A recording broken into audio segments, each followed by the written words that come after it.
1절부터 11절 말씀을 가지고 깊은 데로 가서라는 제목으로 여러분과 은혜 말씀을 나누고자 합니다. 먼저 해밍웨이 노인과 바다 이야기를 드리고자 합니다. 84일간 물고기를 잡으려고 애를 쓰고 또한 힘을 썼으나 물고기를 잡지 못하는 재수없는 사람이라는 별명이 붙은 산티아고 할아버지가 있습니다. 소설의 주인공입니다.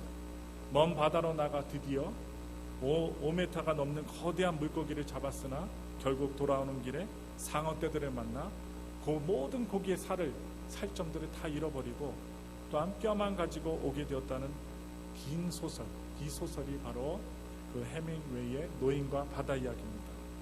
그래서 주인공 산티아고는 모든 할 수 있는 방법을 동원하여 상어떼들을 물리치고자 또한 자기가 잡은 고기를 보존하고자 애를 썼으나 결국에는 빈손으로 뼈만 남긴 채 항구로 들어오게 됩니다. 이 작품 속에 등장하는 이 산티아고 영감은 모든 사람들처럼 보였고 이 산티아고가 잡으렸던 거대한 물고기는 모든 사람의 꿈과 같이 보였습니다. 오늘날 많은 사람들은 좋은 집, 좋은 차, 좋은 직장, 좋은 학벌, 좋은 외모, 그리고 좋은 배우자, 그리고 재산, 그리고 세상의 권력과 같은 것들을 그들의 꿈으로 삼고 이 세상을 살아갑니다. 그래서 이 산티아고가 물고기를 잡고 잡은 물고기를 수호하기 위해서 상어들을 죽이고 필사의 노력을 다하는 장면들을 보면 우리 세상 사람들, 우리들이 이 세상의 꿈을 이루기 위하여 애를 쓰는 사람들의 모습처럼 보였다는 것이죠. 자신이 무엇을 가지게 되면 그것을 지키기 위해서 악을 쓰는 모습처럼 느껴지게 됩니다. 그리고 주인공 산티아고가 물고기를 잡은 듯 했으나 결국 모든 것을 잃은 것처럼 사람들이 따르던 꿈은 얻은 것처럼 보였으나 결국에는 모두 사라지거나 죽음과 함께 놓여야 할 것들임을, 그리고 모래알갱이처럼 빠지는 것들임을 이 소설을 통해 우리는 알게 됩니다. 우리가 예수를 믿는다는 것은 인생의 허물을 쫓아가는 것이 아닙니다. 잡으면 놓치는 것이 아닙니다. 우리를 위하여 죽으시고 부활하신 예수 그리스도를 믿음으로 영원한 것을 믿는 인생이 예수 믿는 사람들의 특징입니다. 영원한 것.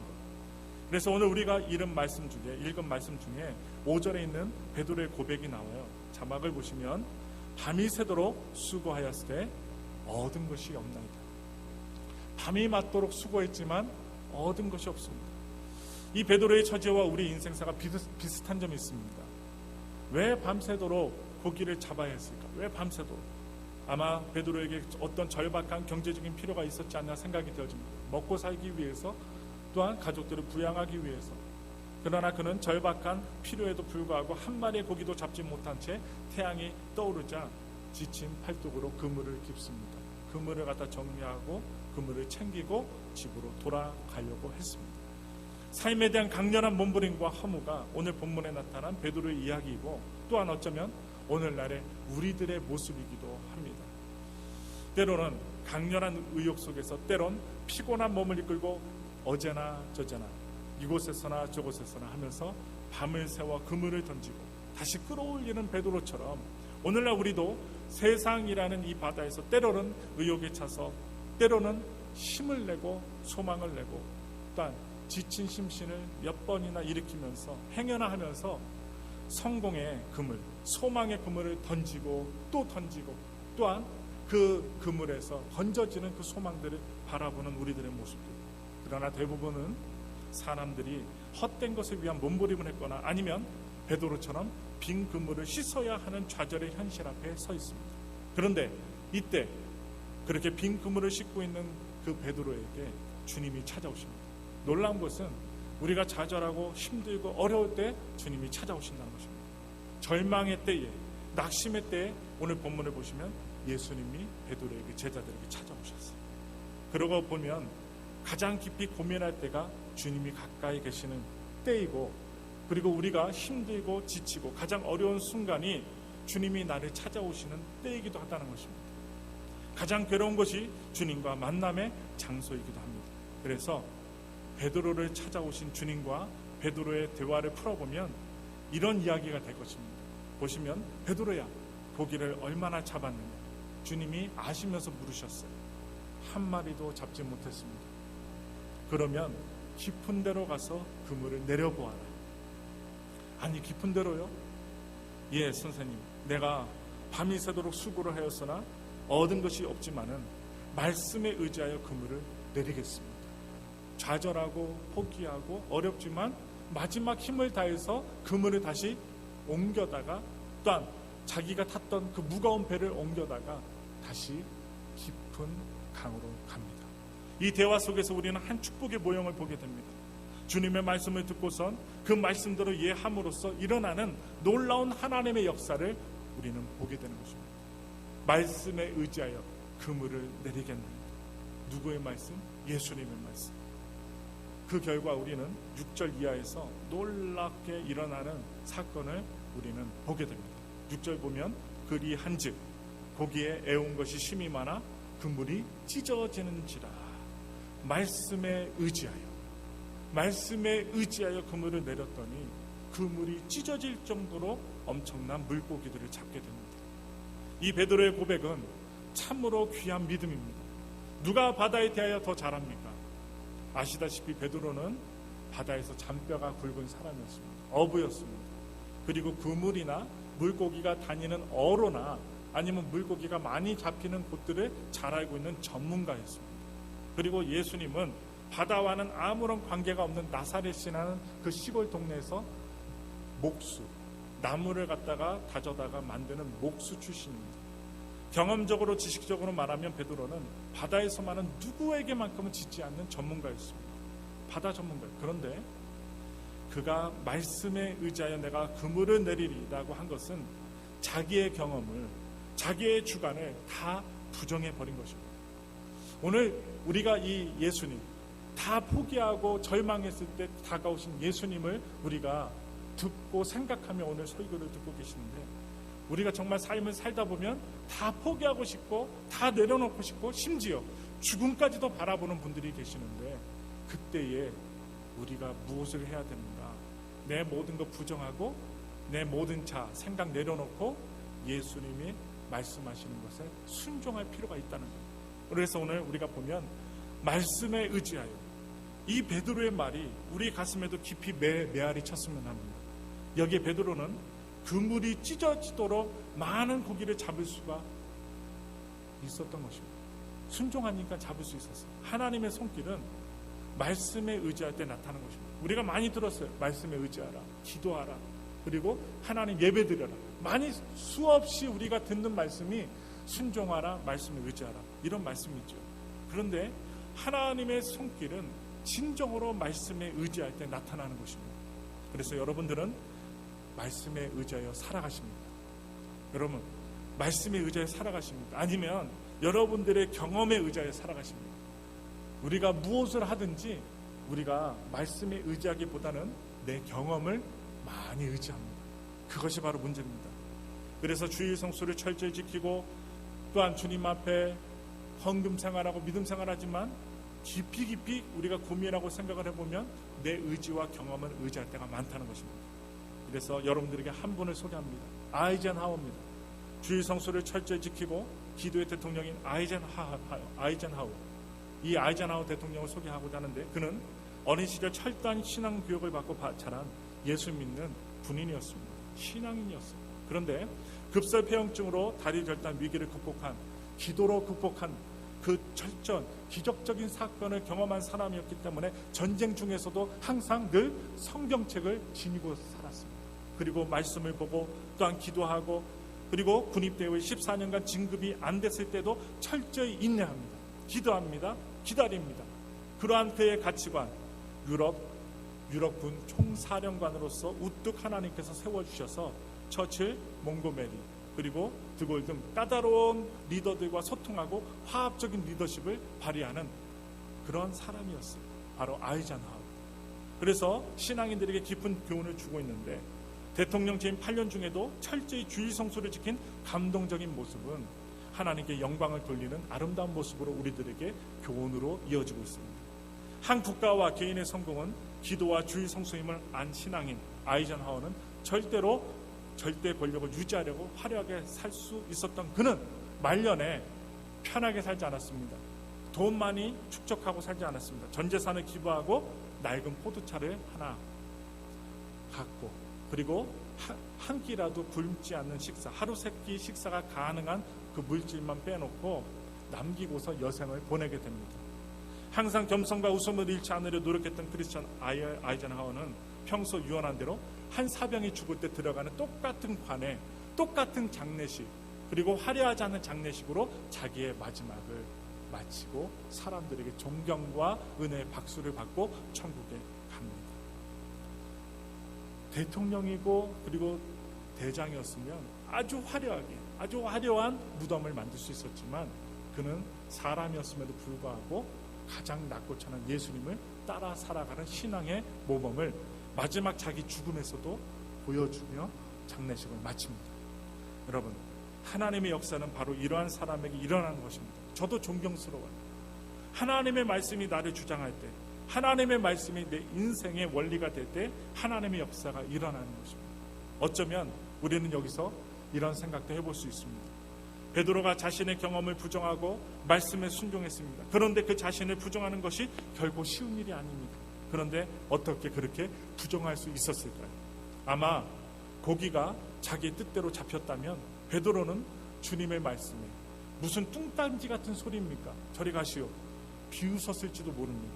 그러나 이 베드로, 이 사람은 밤이 새도록 빈 그물을 던졌기에 실패했기에 자신의 경험에 절망했기 때문에 그는 자신을 부정할 수 있었던 것입니다. 어쩌면 우리가 갖고 있는 어려움, 기도 제목, 말 못하는 부끄러운 문제들이 우리를 주님의 기적으로 이끌 수 있다는 것입니다. 그러므로 항상 모든 일에 우리가 부정하지 않고 또한 어려운 말, 하나님의 그 신앙에 반대되는 말을 하지 않기를 소망하면서, 그렇다면 빈 그물은, 실패는 우리에게 어떤 교훈을 주고 있을까요? 하나님의 어떤 요구가 들었을까요? 그것은 너를 부정하라는 말입니다. 너를 부정하라. 너의 삶과 원리를 내 경험, 내 성격대로 살지 말고 하나님의 말씀대로 살아야 한다는 말씀, 이 말씀이 오늘 주님께서 우리에게 주신 너를 부정하라, 이 말씀 속에 있어요. 또 더 나아가서 우리의 자, 우리의 고집, 우리의 그 소망, 요망을 부정하라는 하나님의 말씀이, 하나님 그 메시지가 이 말씀 가운데 들어있다는 거예요. 그래서 하나님은 사실 많은 경우에 우리의 자아를 깨트리기 위해서, 우리의 교만을 깨트리기 위해서, 우리의 욕망의 삶과 우리의 잘못된 방향을 바꾸어 주시기 위해서 실패를 허락하시는 것입니다. 아픔과 좌절을 주시는 것입니다. 얼마나 우리가 우리 자신 보고 정말 낭망할 때가 있어요. 참 신기하죠? 성격 하나 바꾸는 것도 얼마나 어려운지 몰라요. 피나는 노력을 해야 돼요. 그리고 대가를 주어야만 우리가 무언가 우리의 삶 속에서 변화를 줄 수가 있다는 거예요. 그런데 여기에 또 하나의 기적이 있습니다. 오늘 8절에 베드로가 말합니다. 뭐라고 얘기하냐? 다 같이 한번 외쳐볼까요? 주여, 나를 떠나소서. 나는 죄인으로서이다. 축복을 받은 베드로가 갑자기 주님 앞에 덜컥 주저앉습니다. 그래서 엎드립니다. 자기 모습을 갖다 반쯤 감추고 엎드리고 좌절하는 마음, 실패한 마음, 그러면서 주님 앞에 고백하는데 왜 그럴까요? 그는 이 놀라운 기적으로 말미암아 하나님의 놀라운 영광을 보게 된 것입니다. 자기의 힘으로 할 수 없는데 하나님의 영광을 봤어요. 그리고 그 영광 앞에 서 있는 자신의 초라한 모습을 보게 됩니다. 우리가요, 하나님을 섬기며 믿음으로 살아갈 때에 많은 분들이 어떻게 살아요? 목회자도 그렇고 성도들도 그렇고 가면 쓰고 살아요. 나를 감추고 살아요. 뭐 어차피 꺼내봤자 좋은 소리 못 들으니까 꺼내놓지 않지만 내 자신의 신앙, 내 자신의 그 성격, 내 자신의 그 모가난 돌처럼 나온 그런 부끄러운 것들, 내 자신이 너무나도 잘 알기 때문에 어떻게 해요? 감추고 살고 미워하고 살고 그리고 좋은 것만 얘기하고 살고. 그런데 오늘 베드로는 예수님 앞에서 자신을 감추고 포장하고 그리고 자기를 갖다가 합리화하는 얘기하지 않고요, 자신의 초라한 모습을 발견했어요. 예수님의 그 진리의 말씀 그리고 기적을 체험하고 자기의 초라한 모습을 발견한 이 베드로는 덜컥 주저앉습니다. 엎드립니다. 바로 이것이 중요한 일입니다. 주님의 말씀에 순종하여 많은 고기를 얻은 것보다도 더 중요한 것이 오늘 베드로는 자신의 모습을, 아니 주님의 모습을 발견한 것입니다. 자신은 너무나도 초라하고 부족하고 이렇게 부족한 죄인에게 주님께서 오셨다는 것, 그 위대하신 주님께서 오셨다는 것을 발견한 것입니다. 그래서 베드로가 뭐라고 얘기해요? 나를 떠나소서, 나는 죄인입니다 라고 하는 것은 베드로의 무슨 숨겨졌던 죄가 드러나서 그런 것이 아닙니다. 부끄러운 죄가 드러나서 그런 것이 아니에요. 베드로가 무슨 죽을 죄를 지었기 때문에 그런 것이 아닙니다. 나는 죄인입니다 하는 이 고백은 마치 태양 앞에 드러난 촛불과 같은 자신의 모습을 알았을 때의 경외감입니다. 정말 위대하신 하나님의 아들이 내 옆에 계시고 내가 정말 찾아라고 힘들 때 찾아오셨을 때에 나는 죄인이구나, 나를 떠나소서. 여러분, 사람은요, 우리가 하나님을 알기 전에 나를 알 수가 없어요. 참 저도 그래요. 나를 알 수가 없어요. 나를 모르고 함부로 얘기할 때가 있고 함부로 판단할 때가 있고 남에게 상처 주고 아픔 줄 때가 있어요. 나는 누구입니까? 나는 무엇을 위해 삽니까? 여러분 자신은 무엇을 위해 삽니까? 우리는 어디에서 왔다가 어디로 갑니까? 많은 분들이 오래 살 줄 알아요. 그리고 어떻게 해요? 건강하게 살 줄 알아요. 그리고 돈만 많으면 행복할 줄 알아요. 아니라는 거예요. 우리는 하나님을 알기 전에는 이것을 알 수가 없는 것입니다. 베드로는 주님을 아는 순간 자신을 알았던 것입니다. 주님은 저 바다의 깊은 곳까지 하시고 저 물고기의 움직임도 하시고 저 우주의 비밀도 하시는 분, 그리고 내 삶도 내 미래도 나의 고민도 또 나의 필요도 주님은 다 아시고 계시는 분이라는 것을 오늘 베드로는 깨닫게 됩니다. 그래서 베드로는 이 주님을 아는 순간 경외감 앞에 덜썩 주저앉아 주여 나는 죄인입니다, 나를 떠나소서, 나를 떠나소서. 여러분, 우리도 이 베드로처럼 나는 죄인입니다 하는 이 고백이 나오기까지는 주님을 만났다고 할 수가 없어요. 그 사람이 진정한 크리스천이라고 할 수 없을지 모릅니다. 그리고 나는 죄인입니다 하는 이 고백이 없고서는 우리가 변화되질 않습니다. 참 신기해요. 내가 죄인인 것을 알 때 우리가 변화되지, 나는 온전해, 나는 괜찮고 딴 사람이 문제, 예수님이 문제야, 내가 무슨 문제야, 딴 사람이 문제야. 변화 없습니다. 우리의 가슴 깊은 곳에서 이런 고백, 주님, 나는 이렇게 우아하게 단장을 하고 있지만 실은 나는 죄인입니다. 나는 무엇을 안다고 하지만 실은 나는 아무것도 모릅니다. 나의 실상은 부끄럽고 추한 것뿐입니다. 주님 도와주세요. 주님 도와주세요. 이렇게 우리가 믿음으로 고백할 때 주님의 긍휼을 입을 수가 있고 변화될 수가 있으며, 주님은 그에게 손을 내밀어 그를 감싸 안으시고 그를 붙들어 주시는 것입니다. 목회자이지만 항상 부족함이 많습니다. 그때마다 주님 앞에 기도합니다. 부족합니다. 연약합니다. 하나님 붙들어 주옵소서. 완벽한 사람 없습니다. 대중 앞에 서기 때문에 조금 이렇게 관리하는 듯이 보이지 우린 누구나 완벽하지 않습니다. 그래서 키에르케고르는 이야기했습니다. 기독교는 사람 자체에는 끝내 소망이 없다는 극단적인 비관론과 그리스도 안에서는 무엇이든지 할 수 있다는 극단적인 낙관론이 합쳐진 종교다라고 이 철학자 키에르케고르는 얘기했어요. 그렇습니다. 바울이 말한 내가 약할 때 강함이라는 말이 여기 있어요. 내가 약할 때 강함, 내가 죄인임을 고백할 때 주님은 우리에게 사죄의 은총을 주시는 것입니다. 죄인입니다. 진정으로 나를 발견할 때 주님이 용서해 주십니다. 내가 아무것도 아닙니다고 할 때에 주님은 우리 속에 들어와서 역사하시는 것입니다. 참 신기하죠?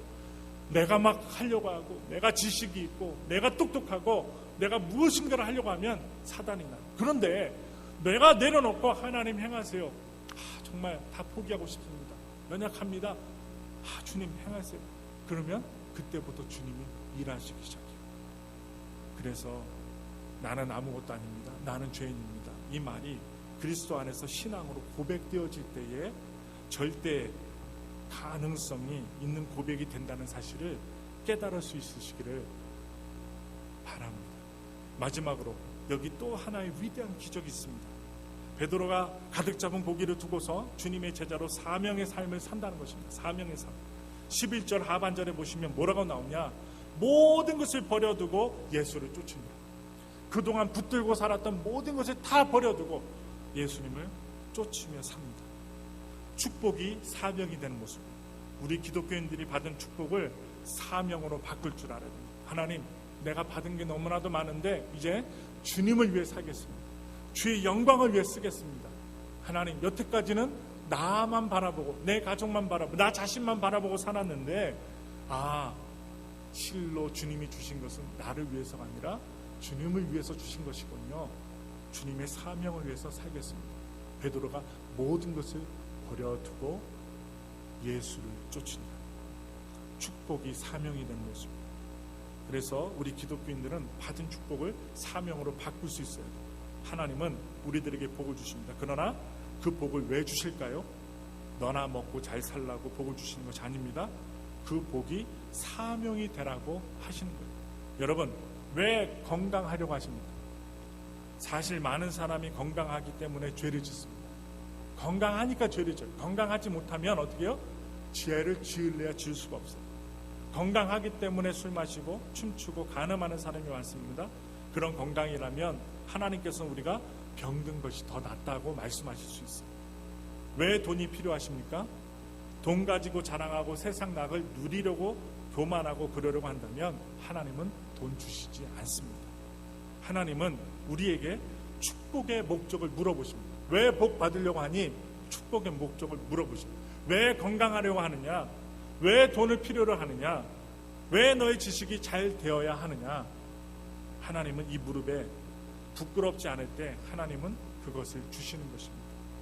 그래서 축복이 사명이 될 때 하나님은 주신다는 것입니다. 그래서 오늘 베드로의 축복은 사명이 되었습니다. 사실 오늘 본문에서 일어나는 이 사건의 의미를 정리해보면 이런 내용일 것입니다. 베드로가 고난을 또 혹은 어려움을 당했습니다. 그런데 예수님을 만나서 그 어려움이 축복이 되었습니다. 그리고는 그 축복은 사명이 된 것입니다. 그러니까 고난이 축복으로, 축복이 사명으로 역사가 된 것입니다. 그래서 이것이 믿음의 도식입니다. 이것이 성도들의 길이기도 합니다. 우리가 하나님을 믿고 예수님을 믿을 때 어느 길이냐? 고난이 축복으로 변하고 축복이 사명으로 변한다는 거예요. 결론의 말씀을 드리자면 저는 늘 기도합니다. 우리 엘파소 교회, 우리 엘파소 순복음 교회가 여러분들에게 깊은 곳이 되기를 원합니다. 내 자아와 경험 버리고 주님의 말씀에 예할 수 있는 곳이 바로 엘파소 순복음 교회. 그물이 찢어지도록 고기를 잡을 수 있는 것, 사람을 보는 게 아니라 주님을 바라볼 수 있는 것, 그리고 여러분들의 축복이 사명이 되는 곳이 바로 엘파소 순복음교회가 되길 원합니다. 유명한 소설가 해밍웨이가요, 그의 소설 정신대로 인생을 강하게 살았어요. 상어를 갖다 죽이면서 자기 물고기 5m짜리 이상이 되는 물고기를 지키고 다 열심히 살았어요.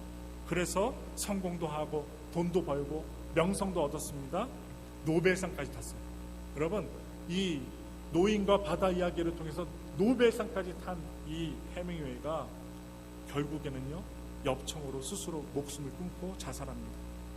그의 인생의 성공이 마치 그의 소설 노인과 바다의 그 말린 그 앙상한 뼈만 남은 그 물고기의 뼈처럼 말라 비틀어진 거예요. 허무처럼 허무맹랑한 인생이 된 것입니다. 왜? 예수님이 아니라 권세와 또한 자기가 소망했던 것만 추구하며 살았다 보니 어때요? 결국에는 아무것도 없구나. 허무 속에 엽청으로 자살을 하고 죽었어요. 예수 없는 몸부림, 예수 없는 인생의 길은 결국 다 허무와 좌절뿐입니다. 목사, 예수 없는 목사, 예수 없는 교회, 예수 없는 우리의 삶, 허무뿐입니다. 여러분, 주님은 실패와 좌절의 자리에 있는 사람에게 오십니다. 오늘 여러분과 저에게 찾아오십니다. 오셔서 말씀을 주시며 그 말씀대로 순종하는 사람에게 그 실패와 좌절이 축복이 되게 하십니다. 그리고 주님은 소원하는 것입니다. 우리의 그 축복이 하나님의 뜻을 이루는 사명이 되기를, 우리들 모두 고난, 우리가 받는 고난을 축복으로 이끄시는 하나님, 그리고 축복을 사명으로 바꿔주시는 그 예수님, 그 예수님을 만나요. 복된 인생들이 되시기를 예수님의 이름으로 축원합니다.